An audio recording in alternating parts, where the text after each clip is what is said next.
We hear that. Yeah, No, have you guys talked about TikTok at all? A little bit. Yeah. Ironically, we were talking about it a little bit before we called you. You were what? We were talking about it right when I called you back. Gotcha. What did you guys say about TikTok? Just, we love it. Yeah, just we're 100% for it.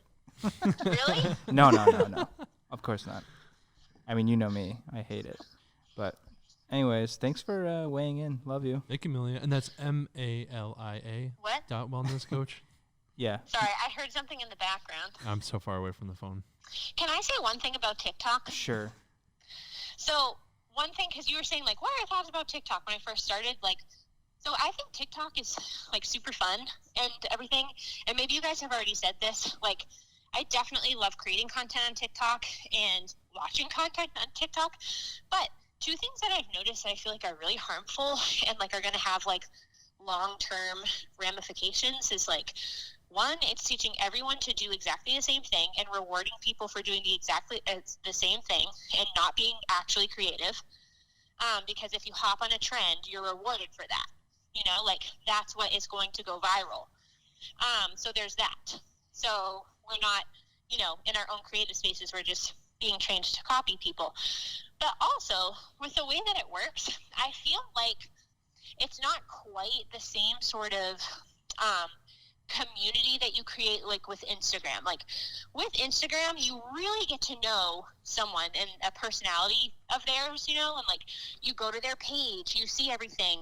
I feel like with TikTok, it's a lot more fragmented, so people are just going to be entertained and have a lot more opinions. It's a lot less personal, so I think there's also, like, potential for a lot more negativity to be on TikTok and to be a lot more of an unhealthy place for the creator, if that makes sense. It's more shallow. Because they're not cultivating that same sort of, like, tribe as quickly as with, like, an Instagram page or something like that. Yeah. Makes sense. Mm-hmm. Yeah, I haven't used it, but I could see that. I could see how that would happen. But I mean, aren't well, this would be getting into a whole another thing, but aren't, like, the sort of trends of people, you know, jumping on a sort of bandwagon and people being like, oh, this is familiar, I like that because it's familiar. Isn't that sort of like human nature to a degree? You know what I mean? Like, in TikTok just dials that they up. tapped just, into that. Yeah, just taps it into that and just cranks it all the way up. Yeah, that's very true.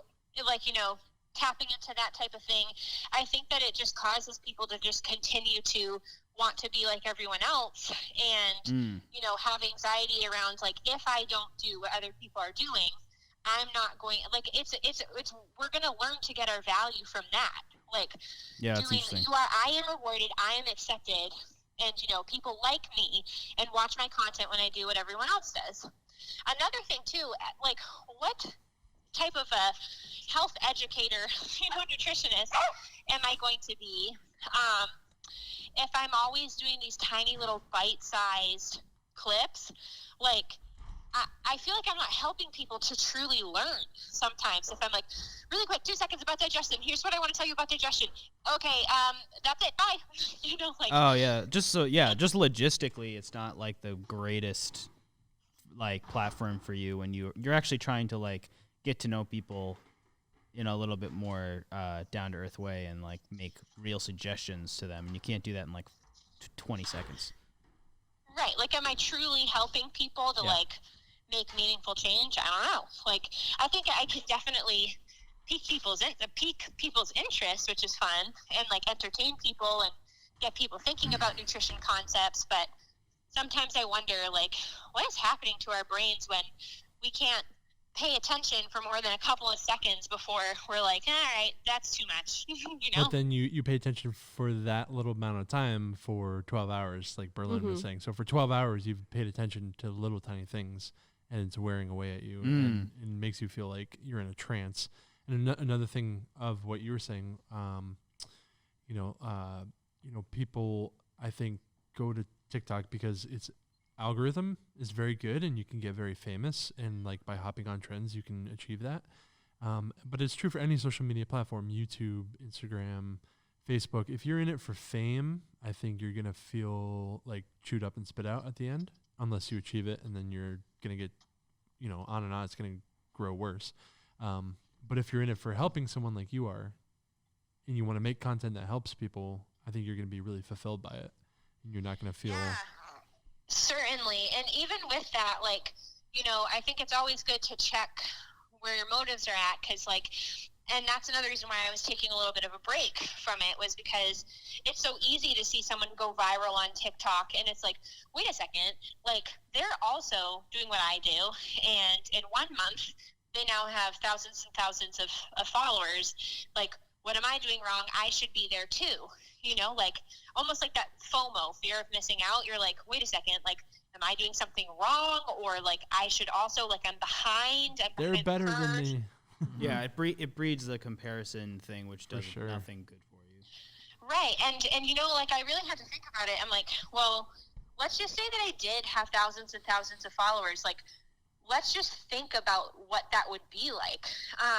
Not that, I don't know, like, I will continue to create content. Who knows what would happen, but, like, I don't necessarily think that should be the end goal, because, like, you're inviting in a lot. Like, yes, maybe you'll get some extra clients, but you're also inviting a whole lot more people into your world to just say what they want to say to you, and they all have access to you to message you. And, I feel like you're inviting in a lot of hurt potentially, when in reality it's kind of like ignorance is bliss. If you're not on TikTok and you don't know, then it's like you don't really you don't have to worry about those people and all the stress that they want to add.